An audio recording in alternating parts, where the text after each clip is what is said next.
In 2018, the Washington Post wrote about an Indiana school teacher who was asked to resign after the school no longer wished to accommodate to his objection to the transgender pronoun policy. In 2019, the Washington Post wrote about a Virginia school teacher, Peter Fleming, who was fired from his job for not complying with the school's transgender pronoun policy. And in 2021, NBC reported on the gym teacher, Byron Tanner Cross, who was put on leave after speaking out against the school's transgender pronoun policy. These cases are only symptomatic of the cultural movement which has largely saturated standardized education. Affirmation and celebration of the transgender ideology has its roots going back as far as the 1980s, when American feminist Donna Haraway wrote her work on the future's transcendence of gender, the Cyborg Manifesto. She writes, "There is nothing about being female that naturally binds women. There is not even such a state as being female, itself a highly complex category constructed in contested sexual scientific discourses and other social practices. Gender, race, or class consciousness is an achievement forced on us by the terrible historical experience of the contradictory social realities of patriarchy, colonialism, and capitalism." Haraway, 1985. Haraway is not the author of this intellectual movement, but the sentiment is incredibly widespread in academic circles and with public policy workers. Perhaps a 1995 statement from the president of the World Conference for Women in Beijing best sums it up. The meaning of the word gender has evolved as differentiated from the word sex to express the reality that women's and men's roles and status are socially constructed and subject to change. United Nations, 1995. This is the thesis behind the validity of the transgender ideology, that gender, being an entirely socially constructed phenomenon, having no ground in biological reality, is subject to change based on the cultural movement of those who would appropriate the signifiers for themselves. The transgender ideology seeks to eliminate the definitions of men and women and make them relativistic titles changeable at a whim.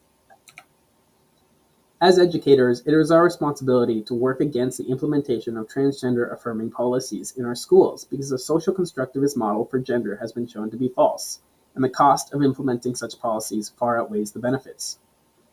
Social constructivist gender theory is falsifiable in comparing sex differences in personality across more and less egalitarian countries.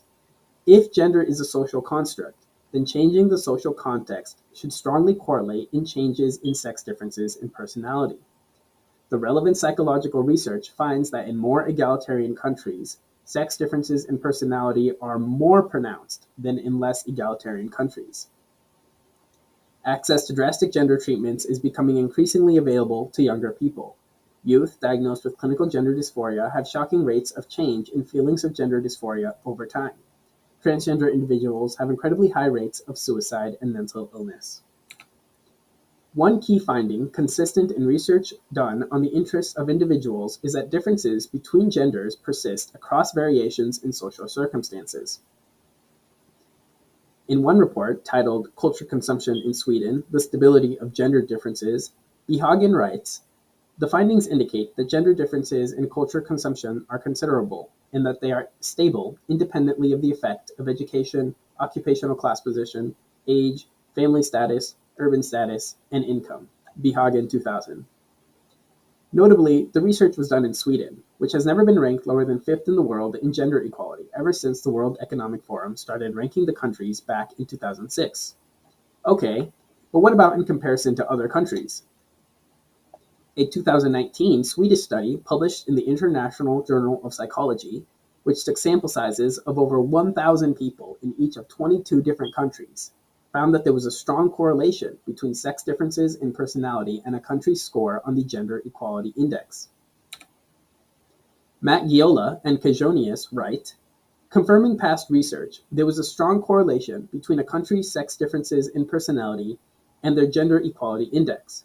Additional analysis showed that women typically score higher than men on all 5 trait factors, and that these relative differences are larger in more gender-equal countries. We speculate that as gender equality increases, both men and women gravitate towards their traditional gender roles." Matt Giola and Kajonius, 2019. The top countries in which sex difference in personality manifested the most were Norway, Sweden, and the Netherlands, and the countries in which they manifested the least were China, Malaysia, and South Korea. The report goes on to say that social role theory struggles to account for this trend. This phenomenon has been coined the gender equality paradox, because as countries attempt to socially lessen the distinctions between men and women, the manifested differences become greater. This directly goes against the expected result, assuming a social constructivist framework. Unfortunately, some proponents of transgender affirming policies would still say that we should implement these policies despite the evidence against the truth of the ideology, because affirming a student's gender dysphoria is better for their well-being. However, it's clear that encouraging an individual to indulge in their gender dysphoria is dangerous to their mental health. A 2020 survey done by UCLA reports extraordinarily high rates of suicidal ideation and attempts for transgender individuals. They write, "In the past year, the prevalence of suicide ideation among transgender adults is nearly 12 times higher than in the US population, and the prevalence of suicide attempts is about 18 times higher." Herman 2020.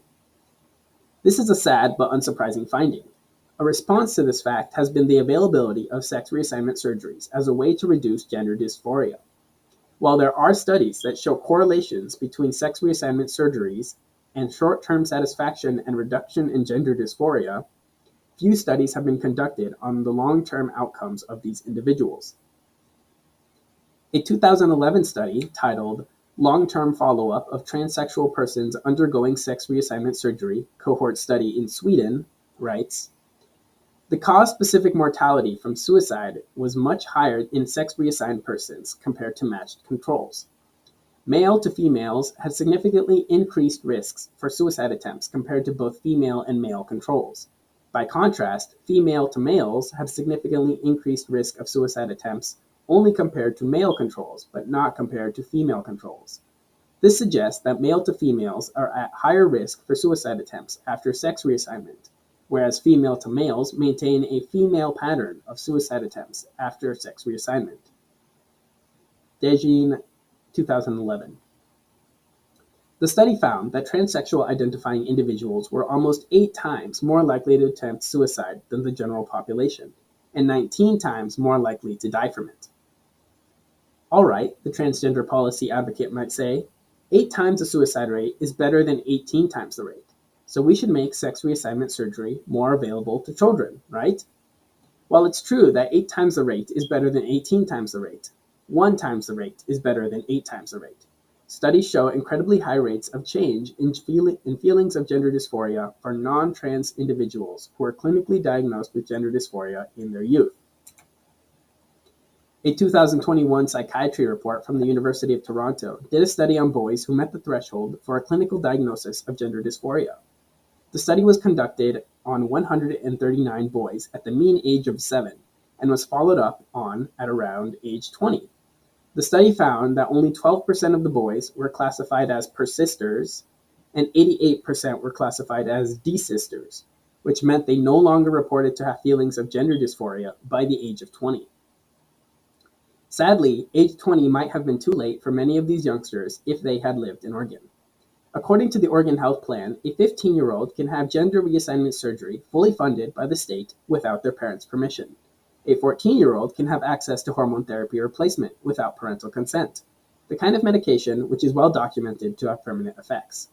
If these numbers sound a little extreme to you, you're not alone. In 2020, the United Kingdom Supreme Court ruled in Bell v. Tavistock that puberty blockers and hormone therapy replacement were illegal to give to a minor without a court order, stating that there is no age-appropriate way to explain to many of these children what losing their fertility or full sexual function may mean to them in later years. Despite this, educators today still actively promote transgender affirming policies in our schools and ostracize those who speak out against them. In an effort to provide for the good of our students, it is necessary for educators to speak out against these policies because the underlying philosophical basis has been shown to be unaligned with reality, and the consequences for propagating this movement land squarely on the most vulnerable of our society. There is no doubt as to the good intentions of educators seeking to comfort the sexually confused, troubled youth, but intentions only go so far. Our steps towards compassion must be grounded in truth. It would not be compassionate to affirm the body dysmorphia of a student with bulimia. Similarly, it is not compassionate to affirm someone against a fundamental and beautiful part of their being.